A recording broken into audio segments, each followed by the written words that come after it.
Yeah. Well, You know, the thing too is when you're on the streets, one thing you have to, like you said, pump the brakes is that people out here, they're very nonchalant. Like they'll say they're going to do something, and you'd be like, "Dude, hmm did you do that?" Oh, yeah. And you're like, to that's me, it's like when you say you're going to do something, I get off my computer, I go do it, or I go over here. You know what I mean? Like people, it's like they got a laxy daisy attitude, like, "Oh, no big deal," and then they disrespecting and talking crazy, and you're like, "Damn, these people have no clue." Like that's you're out here just like whatever. that's the biggest issue I'm having in my relationship right now is keeping your word all the time. You know what I mean? Yeah, Even if it's about little shit. You know, if you tell me we're leaving at 5, be ready at 5 because I'm gonna be ready at 5. yeah, Shit yeah. like that. You know, and it's not that serious at the end of the day. Again, it's something I need to learn how to dial back a little bit, you know. And it's been a difficulty for me, but you know, listen, man, I kiss the ground I walk on every day because I know for sure it could be a lot worse, you know. Yeah, you just got, and it takes time, bro. You just gotta like, it's a rewire process, and you gotta kind of like, I say change up whatever computer chips you had to survive in that other environment. You got to switch them out and gradually just realize that people are different, and that's why I try to be social. I tell people, a lot of people on the street, they're kind of like institutionalized and don't even know it because they don't know how to talk to people. Mm, They're on their phones. They're not they're everything through a computer. Where in prison, everything is me and you. It's communication, like body language, eye yeah, contact. Excuse me, hey man. Recognizing, oh, shit's going down. You gotta always be paying attention to people. So I like to go out and interact with people, and I would rather. I mean, I spend time by myself a lot drawing, but I also like to be social because to me it's good energy. Because walking the track, looking at a fence, how many times do you dream of being somewhere else? You know what I mean? It's like, dude, mhm. that's depressing, man. Walking and seeing that shit day after day, week after week, year after year. And you just keep looking at that shit, man, and you're still alive, but you're not alive. Mhm. So, That you gotta feel blessed now that you're out, man. absolutely, and but that's also a big thing. You just touched on something super important because you got to think from 1998 to 2019, I was home a total of 13 months. And it was scattered in chunks, right? So I'm gone all that time. Well, within that time, cell phones, all these new technologies that's come out, all this, and the way the world operates now and the way the world works now is totally different than from how it worked in the 90s. But I got that blank spot. You know what I mean? I wasn't there for the transition. So I'm just now trying to, it's hard to catch up. You know what I mean? It's hard to catch up. Yeah, yeah. You definitely gotta work at it, and just put yourself around positive people, man. And a lot of people, I got to a point where a lot of times, man, I don't even pick up the phone. I look at certain people. I might see people that I knew on Facebook here and there, but I just kind of keep to myself. I'm trying to meet new people because a lot of people want to relate you to the old you, and you're not that person. You've changed, and if you want to keep growing, you got to keep evolving, and Mhm. that's a part of the human process. So, in order to evolve, you have to put yourself in new environments, new conditions, and keep learning. And some people, they're cool, they're stuck. You know what I mean? So I, Yeah, I can't be around people that are stuck. I have too many things I want to accomplish in life. absolutely. Absolutely. I feel you on that. It's a mixed bag, it's emotional. It's hard to say goodbye to people you care about, But, I've lost so many of my friends are dead and gone. I've probably been to 6 or 7 funerals since I've been home. Half of those were ODs. A buddy of mine got his head blew off down the street about 2 years ago. Kid I grew up with. Still in the streets though, in his mid 40s. You know, Yeah. yeah. So The scenery's the same, but the players are different. You know, all these kids out here now, I grew up with their daddies and shit like that, and it's different. I'm trying to navigate my way in terms, you know, like with the people that I still do got in terms friends wise. You know, I say I don't really have any. I do, you know, I'll always care about them kids I grew up with, but they're still out here in the streets. A lot of them are getting high. You know, ain't none of them really doing good for themselves. All my buddies that are doing good for themselves are locked up. Ain't that? Mm. And you know, I got some close friends been locked up 20, 25 years for bodies they caught when they was 15, 16 years old. And still can't see the light at the end of the tunnel. And they're doing better than the friends I got out here. So Who were your positive influences in prison? Like, were there any OGs that kind of took you under their wing and maybe gave you some game about stuff out there, or that absolutely. look forward to? Or So when I first got to the joint, you know, I wasn't on my gangbanging shit, so to speak. And let me discuss that. Like prison politics in Ohio are a lot different than from the stories I hear from other prison politics. So basically in Ohio it just boils down to where you're from. You know, mm, Bloods and Crips from Toledo will gang up to stomp out Bloods and Crips from any other, or vice versa. It's just about where you're from. It's city politics in Ohio. oh, okay, Now, you still got your gangs, don't get me wrong. So, like the city, if you're in it, like in Toledo prison, the inmates are probably 80% from Toledo. So, you'll have gang shit from within the city type shit. But typically, prison politics is just where you're from. So, when I got to Lebanon, you know, like I said, there wasn't many people from Toledo. That's a southern Ohio prison. And you know, they recruit you. Where are you from? You know, and I'm a white dude, so you know, you got the ABs on one side trying to throw their hooks out. You got well, and that's another thing. Back in '98, the Bloods, Crips, Folks, Muslims, and ABs. Those were your five gangs in Ohio prison. You know, and so the Toledo boys, they swooped me up. They seen I was solid. They'll let you. You gotta. If you go to the store for a bar of soap, when you get back, you're gonna have to fight for that bar of soap. You're gonna have to earn that bar of soap if it's your first shot. That's just how Lebanon was, bro. My dude tried to give me a shank when I first got there, and I told him I didn't want it. So I walk in, they take you on, they put you in what I call a dunce cap. It's a bright ass orange jumpsuit, and they basically just fucking walk you through the prison showcasing all the new guys, right? And they call it the tour. So now you know where everything's at type shit. My very first day, I had a dude pull his dick out on me, and that was my first whole shot. I'll get to that. But my dude tried to give me a shank. I told him, no, I'm cool. And he was telling me, like, bro, no, take the shank, bro. I know I'm cool. I just got here type shit. Not thinking. By the end of my tour, they had filled up a locker box full of water and threw it off the third tier at the CO that was taking us on our tour. hey, Yeah, it sounded like a bomb went off in that bitch. And wow, it missed him by about 2 feet, bro. Google wow, Lebanon prison should be condemned. Condemned. The water comes out brown. It looks like OE beer. The tap water. They got roaches in this bitch that big, bro. Real talk. Gangster roaches. I've stomped on roaches and lifted my foot up and them bitches ran off. God, Gangster roaches, bro. Yeah. And it's treacherous in that bitch, bro. So yeah, so I had the ABs and but the homies, you know, they gave me the game. They taught me how to bid. You're in a cell there with a cellie, so you get the game on how to bid in the cell real quick, you know. And I just always had older dudes around me that taught me the ropes, but it was always the ropes of prison life. You know what I mean? When I got down with 10 years, I was a short timer.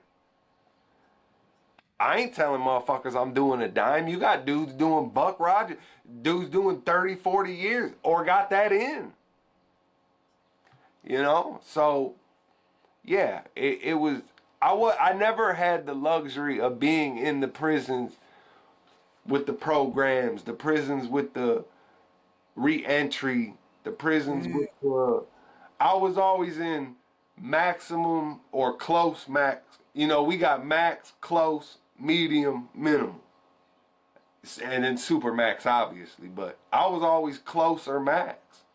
I never got down to where all the good positive shit was. So all the positive people that, I knew how to get money, I knew how to move the bag, but I didn't know how to, you know, there's other shit that I should have been privy to that I just wasn't getting. I was getting the prison game.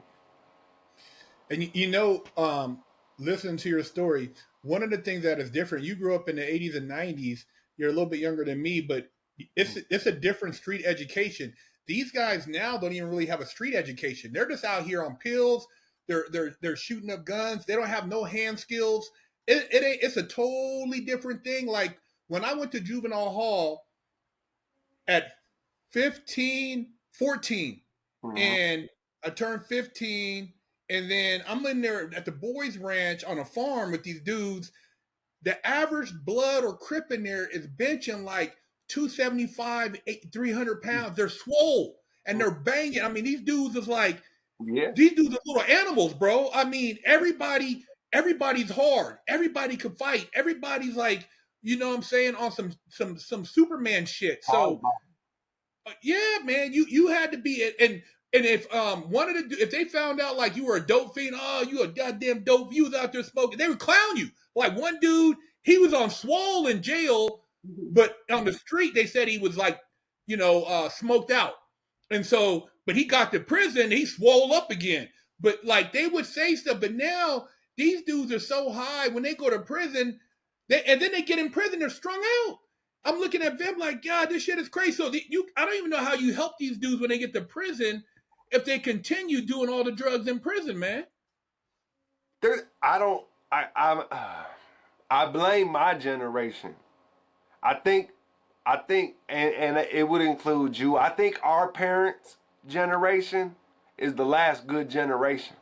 I think when our generation came, good parents stopped being created. Mm.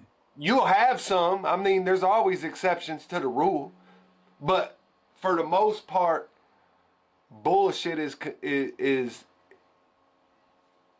shoved in everybody's face. You know what I mean? It's not a lot of positive shit. Um, yeah, I mean, you know, I tell these young, I got a group of guys around here, group of young kids around here, they be gang banging, and they're called what's hybrid gangs. The police call them hybrid gangs. So you'll have GDs and BDs mixing with each other, or you'll have Bloods and Crips mixing with each other, and then they're naming their own little clique, their own little gang. So, and I be telling them, like, what's the point of even gang banging? Just be friends with dude. You get what I'm saying? Like, or just do what you do. Like, what's the point of labeling it? You're not living by it. And it's like that.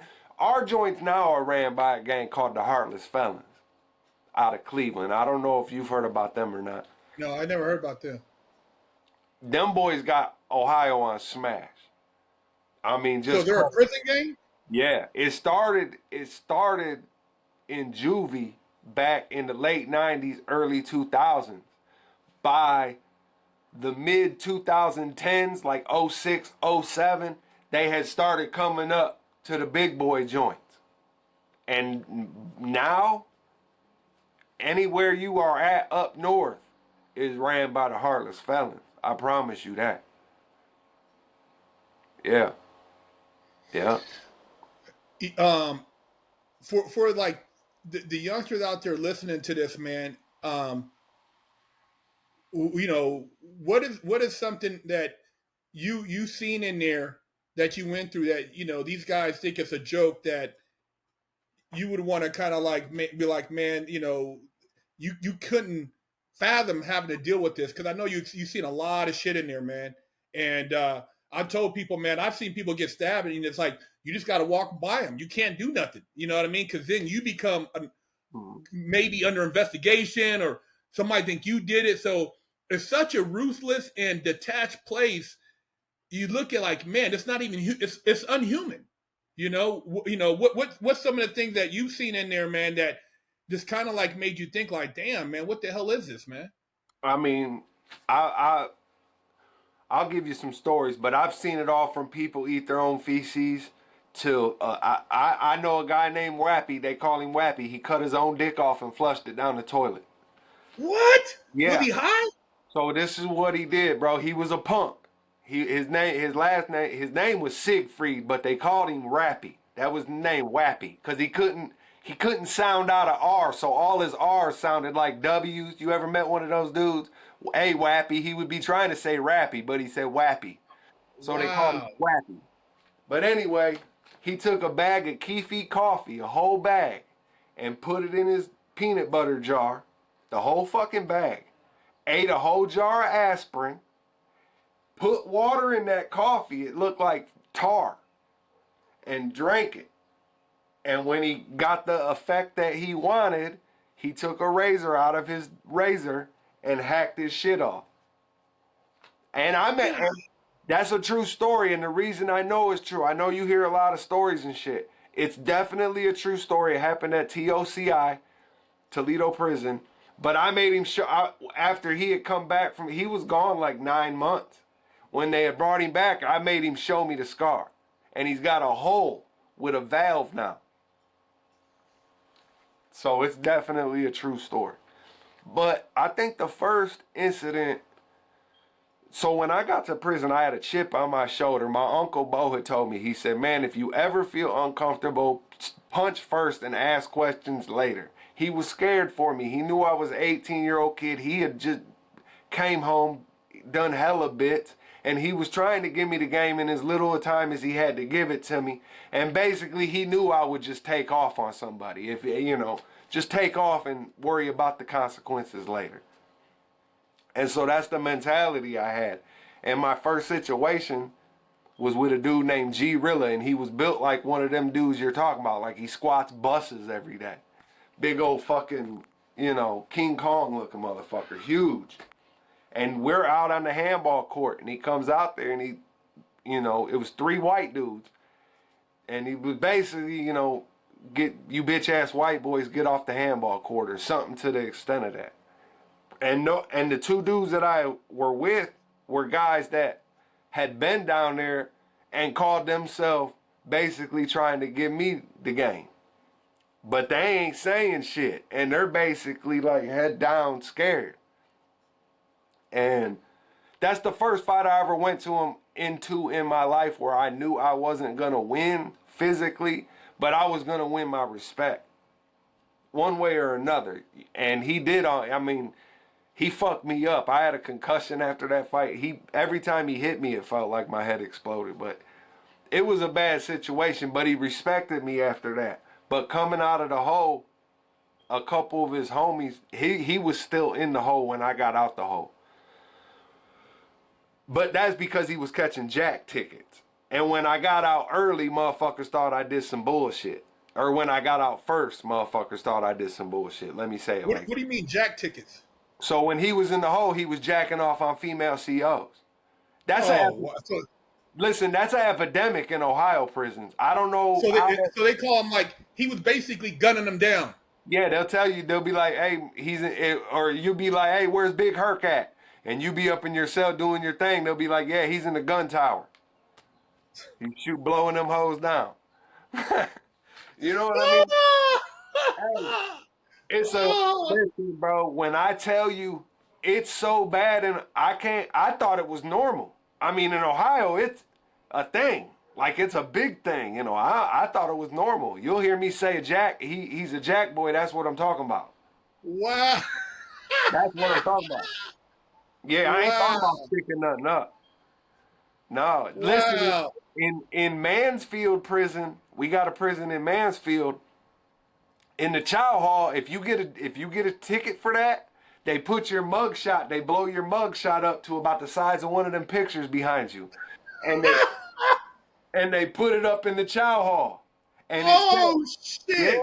yeah, and it says, "Be on the lookout for this pervert." Wow! What? Yeah. In prison? In prison in Mansfield, Wow! Tennessee. That's Mansfield, Ohio. Just Wow! So fact. they got a whole wall full of jack boys. Yes, sir. Yes, sir. Wow! And it got so bad in Toledo, they started pressing charges on guys. They get out that Wow! base for that shit now. Dudes are having to register when they come home now. Wow! It's bad, bro. I've gotten in Yeah. food fights. True story, man. There was this dude named Sierra. He was a Hispanic dude. This was 03, 04. I'm 23, 24 years old.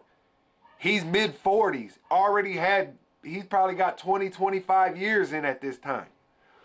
I'm talking to the female CO because I'm going on a pass. I had a medical pass, and she had to sign it.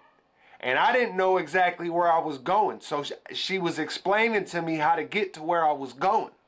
So I go on my pass, I take care of my business, I come back about an hour later. As soon as I get my door busted, I walk in my cell and I feel this presence behind me. And it's him. And he blows in my cell, motherfucker, trying to check me about talking to the female CEO. He said I was cock blocking. Cause he was in his cell jacking on her and I'm trying to get my pass signed. I got Wow! I cracked his shit wide open. Wide open. Took right off on him. It's an epidemic. And them dudes Wow! weird. But you got some of them females. Listen, bro, Toledo prison it's still off the hook. It turned max. It was close from 2000 to I believe 2016. But it was Hotel Cupcake. There was more drugs and more hoes in Toledo prison than all the other prisons in Ohio combined, and there's 28 of them. And there was women that come in there and they like that. They like that. There was a nurse you could send her 500 on the PayPal and she'll let you smash her up in medical. Yeah, and the whole prison knew it. That was her hustle. You could go to I swear to God, strike me dead if I'm lying, bro. In 2003, 2004, and 2005, you ask anybody who was in Toledo Correctional Institution, you could go to commissary and buy your weed from the commissary lady, and she'll take it off your books. They got indicted. They got indicted. Wow! Yeah, because back in the day, see, now everything is computerized. But back then, when you went to commissary, everything was on a printout sheet. So they had the whole block's name on the printout and what their cash balance was, right? Yeah. So the only person that had access to your account was the commissary lady because she was the only one with a computer. Her and the cashier were in cahoots. They were partners. So if you put the order in, the dude that knocked her, a dude named Stone, he was an old Muslim dude. He's the one who knocked her, and it was his play. You put the order in through him if you're going to the store tomorrow, and then tomorrow you'll get your order with the bag in it. Damn! And they take it right off your books. Wow! So he was up in there balling off the weed, huh? Man, I know people who have bought their people's cribs from that prison, bro. Cribs.